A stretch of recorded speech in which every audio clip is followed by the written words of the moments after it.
8 Metropolitan Police officers have been suspended following fresh allegations of racism.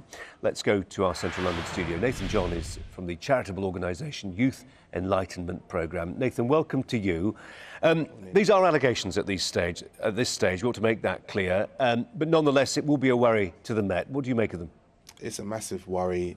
It's a disgrace, I'd go to say. I'm saddened by this, but I said last week when I was being interviewed by one of your colleagues that these incidents happen more than we may want to believe they do, and I think we're starting to see that now. And I can imagine that there's many more that will come through, and some who won't, just out of fear of, I don't know, media spotlight or the police not believing them or whatever. And it's a hard pill to swallow, but it's something that we have to accept, that there are still issues within the Met.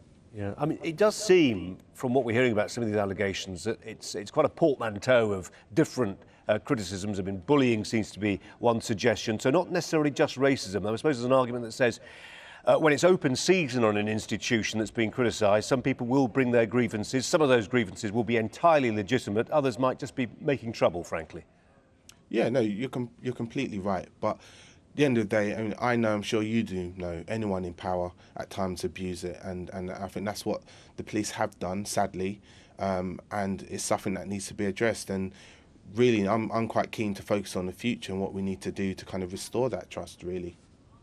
But what do you do? I mean, practically, what measures which weren't implemented following the Macpherson report into the, it bears no repeating, but institutional racism within the Met, what practical measures beyond Macpherson could be implemented? I mean, practically speaking.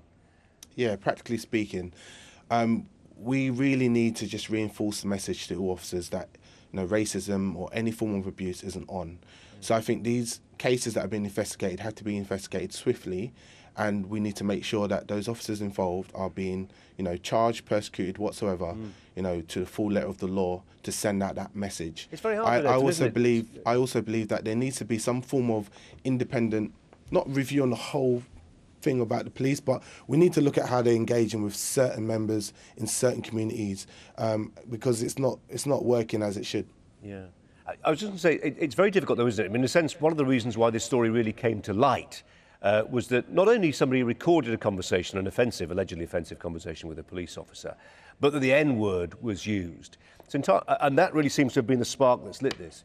It's entirely possible for an officer to be racist, but be shrewd enough or cute enough or, have the nous to know that they can avoid using that word, but they would still get away with being racist. Yeah, it's ridiculous. And I guarantee you, if that wasn't recorded, we wouldn't know about it.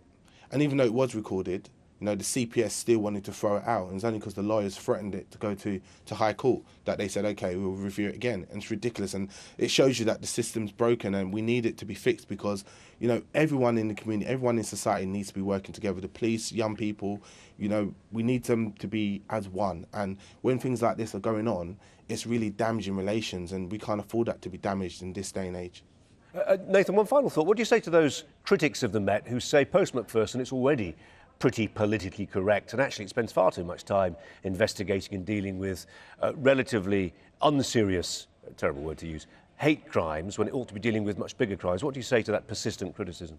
Yeah, I say, they've got a point to a limit, but, it's these cases that are actually damaging relationships where when knife crime occurs and gang activities occurring, young people aren't speaking up, aren't being witnesses because of that. So yes, it might be something as hate crime might seem small to the critics, but actually to the individual it's big, plus it has a repercussion that has a massive damage to relations and cases being solved. So they need to look at the bigger picture here and not just look at this one little case or incident.